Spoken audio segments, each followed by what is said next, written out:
Nope, I can't concentrate because I want to work on that beat. So, we done making the beat right now. We gonna talk about that one time I.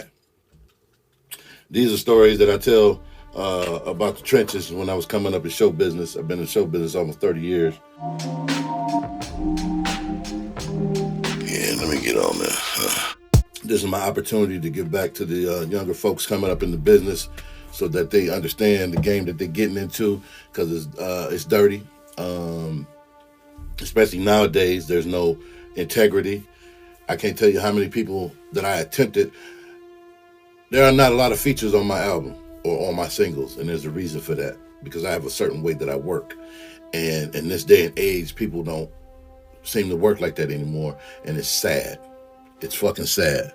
What up? Okay, hey, what's going on? It's sad.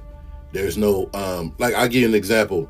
I have a song that I created probably about 3 months ago, and from my experience, it's one of those songs that can win you a Grammy. You know what I'm saying? It's one of those, I interned at Zip Jam. It is horrible. Yeah, man, look. I have a song that I feel that could win a Grammy. It's one of them songs, it's one of them songs that touches on some societal shit, and it's on the nerve of it, and it's heartfelt and gangsta at the same time. It's like, it's dope. Like, it's a yin and yang. So I'm saying one thing and the other artist is saying another, coming to a, and then it has a resolution. It makes you think. It's for us as a culture, especially black folks, the song. And so I reached out to this cat who said a long time ago that he did music. And so I'm like, man, let me see if I can get somebody on this record, man. You could pin to come. Let me see if I can get somebody on this record. So I hit him up. Sometimes I call people bluff. They be talking about, yeah, man, I used to rhyme. I got bars and all that little shit. So I was like, all right. I hit him up. I say, hey, man, you send me something that you did. And so he sent me his SoundCloud link. And so I watched it. I listened to it. I was like, okay, I can dig that. Okay, you got some bars. So I sent him the song. He like, man, I feel that. I was like, okay, let me see what you got. So dude spit some bars on his phone, sent it to me. I'm like, damn, that shit sounds dope. Okay. And it was dope. It was, and it inspired me to write the shit. I wrote my shit. Boom. I was like, damn, okay. So now comes the mixing and all that old shit, the producing part of it. I'm like, but he needs to do it over because it's not clean. I can hear the actual music in on the track itself. So he's recording and listening to the shit at the same time. I can't have that in the finished product. So I'm like, yeah, it's dope. I just need you to spit it over in a clean environment, because he said he had a studio set up. He just had to pull it out. So I'm like, yeah, it's time to pull that shit out. We got something. So he's like, okay, bet, give me, and I understand he got this IT job and he's busy and this, that, and the third. I understand that. But communicate that to me. Don't have me waiting on you. And I'm sitting, and I literally waited 2 weeks because he said he was going to get it done that weekend or whatever. Didn't call me, didn't contact me. I ain't trying to sweat. I know how society is and life goes on and people got shit they doing and whatever. But we're doing a project together and I take this shit seriously. So I need you, just communicate. Just send me a message, say, hey, man, I can't get to it today because time passes, meaning the excitement that I had on the song leaves at a certain point because, yeah, it leaves at a certain point. That momentum now it's still a dope song.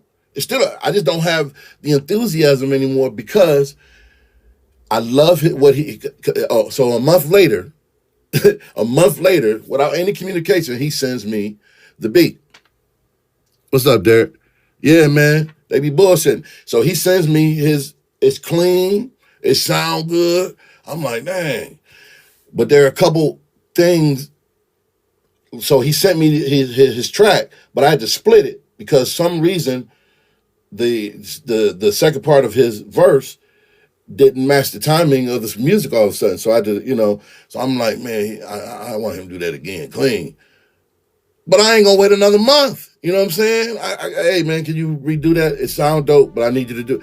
I'm expecting him to go ahead in the studio real quick, within the hour and knock that shit out. You know what I'm saying? If he already set it up to do, I can't understand why you would set that shit up and then take it right back down and not, you just thought your verse was just gonna be like that and ready to go.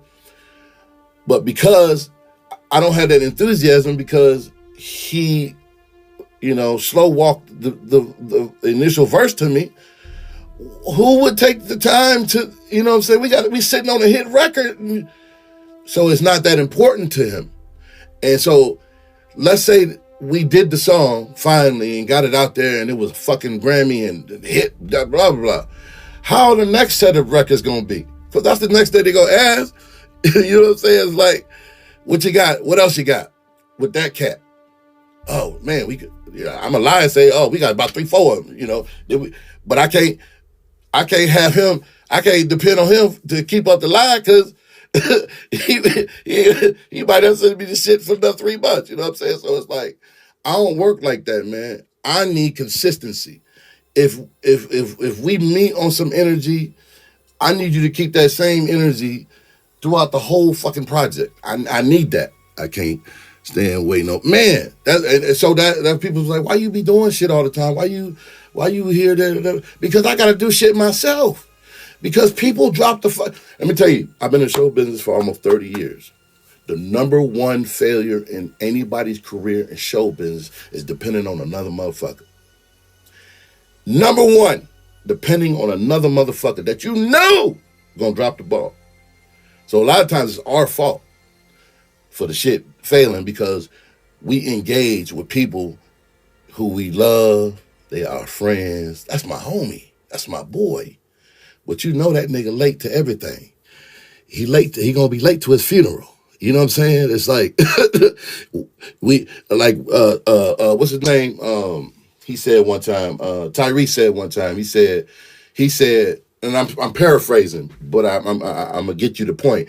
He said that basically he said black people would rather have a turned up party with 100 people there than to have a memorable, loving, exciting, dope ass party with 8 motherfuckers. Those 8 motherfuckers that he ain't gonna have no problems. Everybody gonna go home safe. Ain't nobody gonna blip, blip, blip, popping shit off. Ain't nobody gonna crack no niggas in the head with a bottle. But because we want to be turned up and make everybody else happy, we know somebody going to jail if we invite Uncle Bobo. We know it. And then we're going to be crying afterwards. Somebody might get shot. Somebody might get their rims took, all that type of shit. You know what's going to happen if you invite Joan. You know it. We got to stop that shit. You know Uncle Bobo going to be late. You know he might stop at the Weed Man spot before he go drop that reel off. You know he going to be late to the dinner to sign the deal if you happen to get one. You know what I'm saying? You know he gonna be wearing mismatched socks when he go to the premiere. Expect it. You know what I'm saying? We be knowing shit and still do shit and then be mad because the shit failed when we knew that motherfucker was gonna drop the ball. Those are the things we need to work with. Those are the number one things in show business that's our downfall, is be people in our own camp. We shot a comedy skit in March. My guy was supposed to be editing it. I haven't seen it yet. Nigga, send it to me. Send it to me. And if it's a big thing and it really technical, whatever, you can send it to me. I ain't gonna charge you up the ass. I'll make it do what it do. Because in the end game, your situation benefits me. And we don't even know each other, because if your situation is successful, you know what I'm saying, that's a job for potential other comics out there in the future. You know what I'm saying? That's how I look at this whole business. I might not like your shit. I have to like it. There's 2 likes. You can like somebody's comedy, oh, they're good, but you don't have to like their comedy. You know what I'm saying? So I'll share it if I like what they doing. That's just not my flavor. I'll share it. I'll share the show. I'll share this, that, the third, because it's not about me. Because if you're successful at the show, that means possibly another show that more comics will be employed, or rappers or whatever, and it keeps the game going. You know what I'm saying? A lot of us don't share other people's shit for fear of competition. You got to change the mindset, because if they go to that venue that you want to get into and they're successful at doing that, what you do too helps you. You know what I'm saying? And that's how we got to start thinking. There was a story. There was a story that I told on that one time on my YouTube channel about working for Chopmaster. I was hired. I was one of the first people in the world legally to write a Tupac film. I ain't gonna tell that story right now. I already told it. It's on my YouTube channel. You can watch it. Yes, I was hired to write. Here's my receipts, motherfucker. I was hired. I was one of the first people in the world to legally be hired to write a Tupac film. And one of the things that I learned about Tupac and doing the research for this project that never happened is that the thing about Tupac was, so they said when they used to go on tour, you know, back in the day when it was like Queen Latifah and, you know, Big Daddy Kane and, you know, Digital Underground and all them cats, they would be in the hotel in the front area ciphering. And Tupac was there with them too. Tupac was a roadie. He was a roadie. He was a dancer. That's what he did. That was his job. And he took that shit seriously. But he would get into the cipher. And Chop said everybody that was the stars in that cipher knew. They already knew that Pac was better than them. And what Pac knew was that it wasn't his time. It wasn't about him. It was about those people that the names was on the billing. And that's his lane. He played his lane well, Chop said. And we don't have that nowadays. You in your lane and somebody else trying to drive in your shit and theirs, and then over here too, and then not taking up. And now you ain't got a two-way street no more. There's no follow, there's no lead and follow anymore. Everybody want to be a goddamn chief. And don't nobody want to sit back. Okay, it's your turn to shine. Everybody put their resources in this cat. Boom, now it's your turn to shine. The moment's right for you. Everybody put their resources in this cat. Oh, now it's my time. I may have to go last. You know, I'm still working on getting my six-pack back. You know what I'm saying? They might want to wait for that. You look better when you got a six-pack and one of your titties ain't hanging. You know what I'm saying? I don't know. It depends on what the market looking like, what everybody, you know, what they feeling right now. It might not be your turn yet. And that was the greatest thing about Tupac. Tupac knew how to. Why don't you run a contest? You could multiply people will submit rap for this project. That's a I'm D Lamont on YouTube. All right, what's your YouTube? Greenwood District Studios. There wasn't a show uploaded this morning. I usually upload a new show every morning at 6 o'clock, and I usually do a new show on Tuesdays and Thursdays at 10. The live version, then I edit it and then put it on YouTube, edit it. You'll see it when you go there. You'll see all the little logos and all that old shit. But yeah, I like that. Have do a contest. Yeah, that beat that I was fucking with earlier. I'm gonna go back to that. I'm still thinking about it in my brain in the back. That shit's gonna be dope. I might do it for that. But the thing about contests is you can win the contest, right? You put all your effort in winning the contest, but will I get the same result of the nigga I just told you about in regards to not following through on a timely manner? And if you aren't going to follow through, at least send me a message. I got 2 phones sitting in front of me, an iPad, 3 computers. This is in IT that I'm talking about. And you can't tell me you can't say something out loud. Hey, Siri, I need you to do something. Alexa, somebody, cousin, George or somebody. Tell somebody to tell me you ain't gonna get to it today, so I don't be sitting around looking like a fucking fool trying to, schedule releases and do the damn things for us as a whole. You know what I'm saying? I'm not talking about a song that I'm only on by myself. It's both of us. You heard it and told me, it was like, yo, man, we got something. That shit is dope. After I put my verse on it, he heard it and said the same thing. Gave me that energy that you want when you collab. Was like, yeah, we got something. And then you drop the ball, and then I'm supposed to just, no, I can't work like that, man. I can't. So it's hard. My whole point is it's hard these days to find committed people. So, especially if you're a young person right now and you getting into it, the best advice I can give you is, because you're going to say it again, Greenwood District Studios. Greenwood District Studios is the YouTube. So young folks, this for you. The number one mistake is team building. In the beginning of your career, team building. You finding the people that you want to, build your no limit with, your dungeon family. You're looking for those people right now. And because they hard to find. They hard to find. Woo! Depending in this day and age too, they hard to find. And it's funny, as much technology that we have in this day and age to, hey, what's up, man? You all over the place now. It's interesting. It's interesting watching the younger generation come up in, especially hip hop, and watching. It's like being a parent. You're watching them make the mistakes that you made, and you're like, you fucking idiot.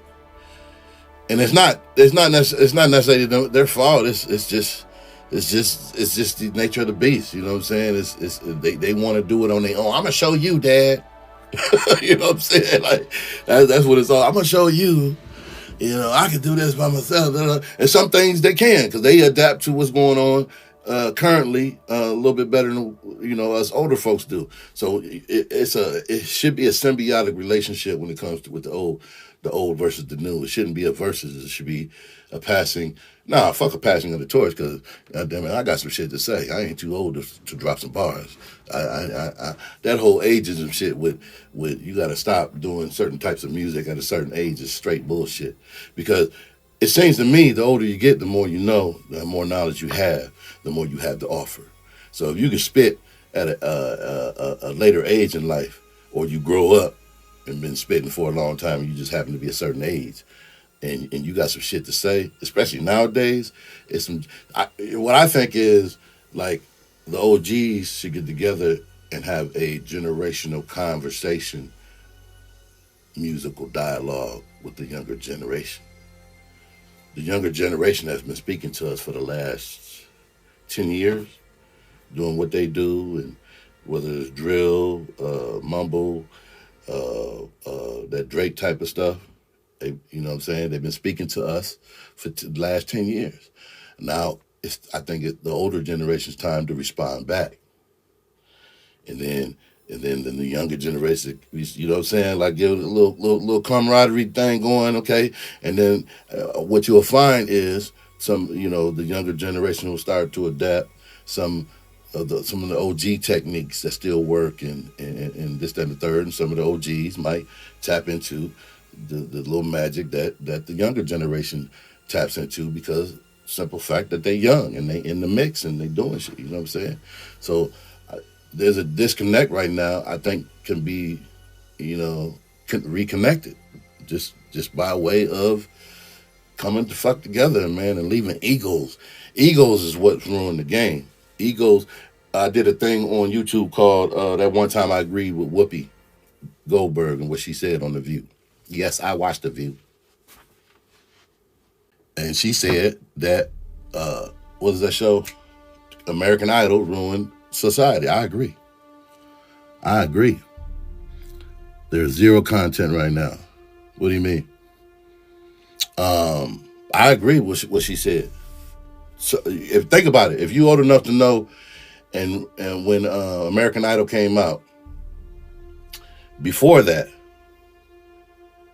there was no other than in like XXL or opinion magazines or whatever. There was no opinions needed. Your vote didn't matter or count. Your vote mattered when you went and bought the record. That's when your vote mattered. Your vote mattered when you listened to the music and bought the music. That's when your vote counted and mattered and is recognized. Now, American Idol has unleashed opened Pandora's box to allow. We were wordsmith. We cared about what was said. Yeah, yep. Matter of fact, it was the challenge to outword the next motherfucker. You know what I'm saying? To be clever. To now it's about just rhyming the next word with the next, and sometimes not even that. Just say, hey. As long as you say that at the end of the word, hey, They just took the ad libs and turned them shits into songs. The shit that you say in between whatever, you be like on the mic, yeah. But they done turned that shit into songs. They just like, fuck writing the lyrics. They just, hey, loop that shit back. That shit I said, like, what, hey. They turned that into a song. So it is what it is, man. But in our music at Greenwood, we are trying to refocus. We've accepted the challenge that T-Pain and 50 Cent. T-Pain, the challenge came from T-Pain, but 50 Cent said some shit too that I've quoted. 50 Cent said, take the time to make a classic. People ain't trying to make classics no more. They just trying to make records to get their numbers up, to get a check. From this year, I heard it on Breakfast Club. This year is the first year that no hip hop song has reached the top, whatever. You know why? Because we've been saying it for a long time. The music that's being produced is trash. It's all trash. Whether you want to admit that shit or not. And when I say trash, it's high quality trash. It's and when I say trash, I mean there's no sustenance. There's no food for thought. There's no, when I listen to the songs, there's no me sitting back like, damn, that was deep in the motherfucker. There's no classics out of this music now. There's nothing that I've heard in the last 10 years that I have on repeat on my damn Spotify or whatever, because it's so dope from this generation. Maybe if I listen to Kendrick Lamar a little bit more, I might find something like that. I've heard a couple J. Cole's things that I like, this, that, and the third, but I stay away from it because it all sounds the same. All of it. And we okay? No, we are not okay with it. We haven't been okay with it for a long time. We have been speaking out about it, but seemingly no one has been listening, because what happens in Hollywood is if one thing works, they put that shit in the duplicating machine. They sound like Pootie Tang. Right. That's a good Pootie Tang rappers. What we gonna call them? The Pootie Tang Clique. I might do a song called the Pootie Tang Clique. Yeah, that's a good description. I like that shit. I might use that as a joke. Now TikTok probably gonna shut me down because I'm smoking a cigar. Let me put that over here or something. Say I was doing drugs on this motherfucker and promoting it, because they did it before. This is a cigar, not no weed cigar. It's a cigar. It's I can't show. I ain't gonna show it because then they think I'm promoting tobacco. Anyway, young folks, I ain't picking on you. I am. I'm trying to connect with you and relate to you and understand you. I can't hate on your music really, because it ain't no different, other than the quality of the lyricism. There's no different from what we did when we were younger and rebelling and raging against the machine than what they doing now. It's their language, their love language to their generation, and I can understand that and appreciate it. I would just like to understand it, so that I can appreciate it more. You know what I'm saying? At least when we was raging against the machine, our shit made sense. You know what I'm saying? Like the generational gap wasn't that much of a gap because even our parents could understand what the hell was going on, what was being said. Nowadays, I truly can't understand what the fuck what the hell are they saying? What is it?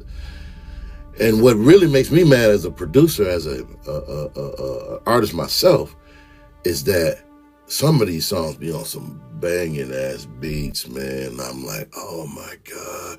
And as a beat maker, it ain't nothing like hearing somebody rap on your shit. Because your music is like your kid. You know what I'm saying? Somebody on that shit just taking advantage of your child. Like, oh, you just slapped him right there. Oh, it just, it hurts. It hurts.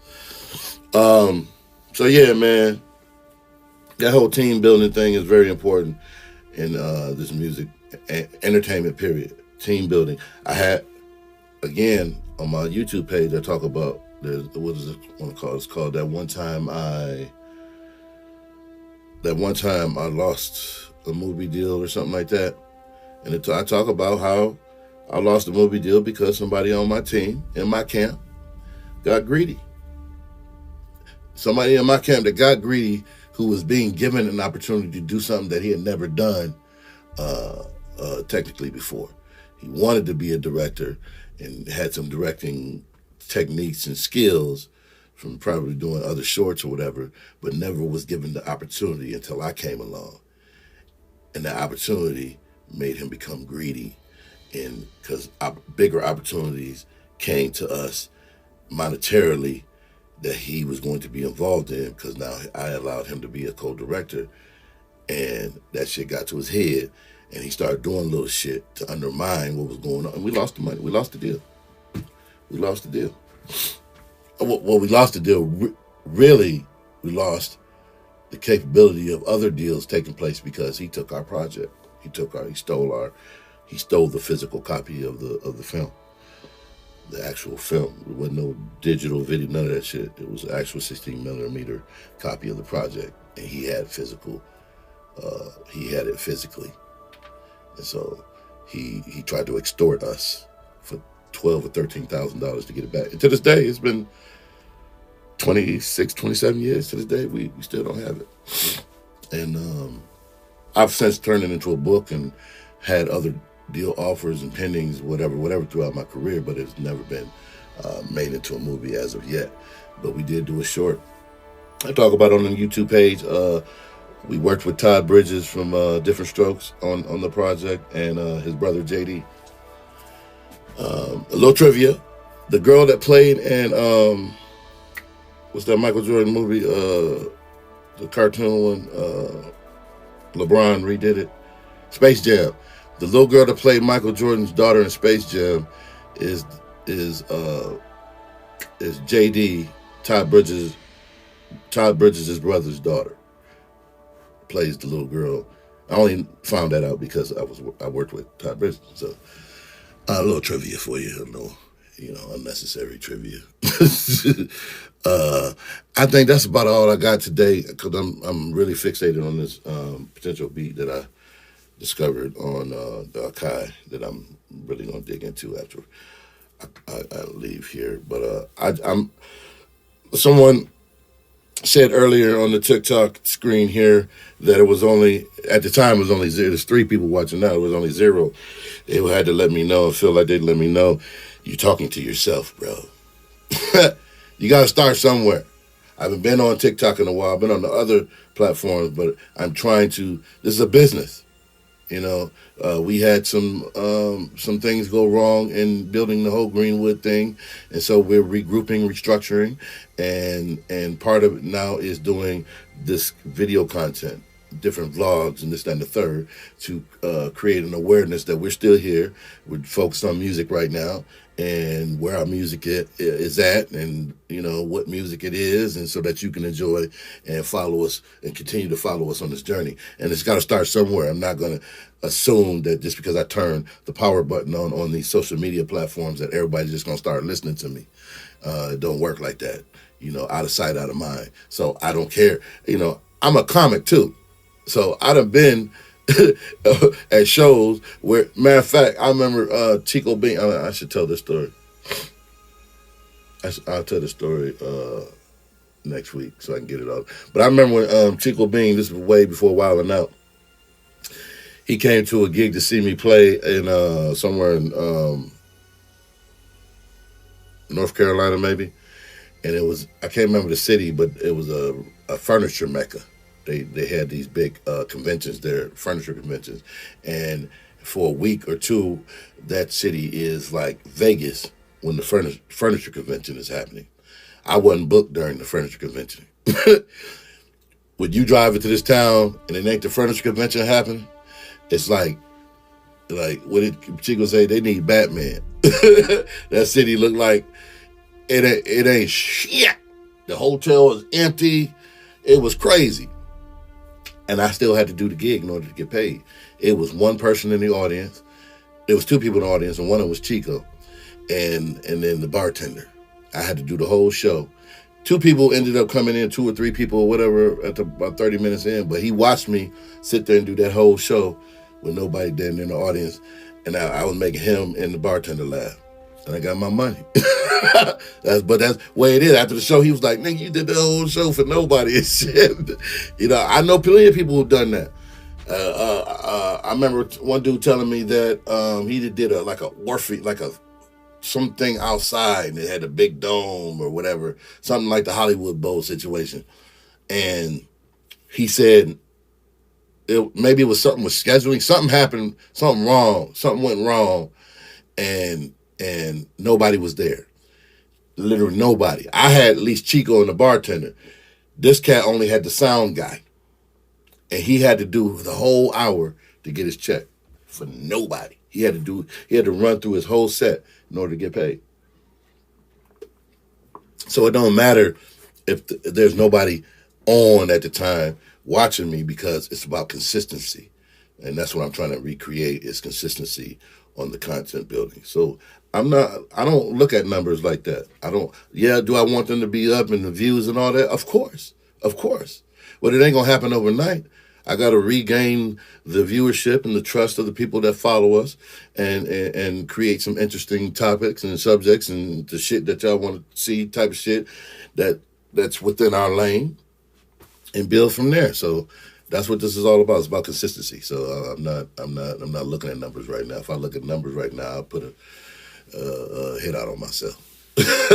So I'm gonna catch y'all next time. I'm gonna do this same thing, same way.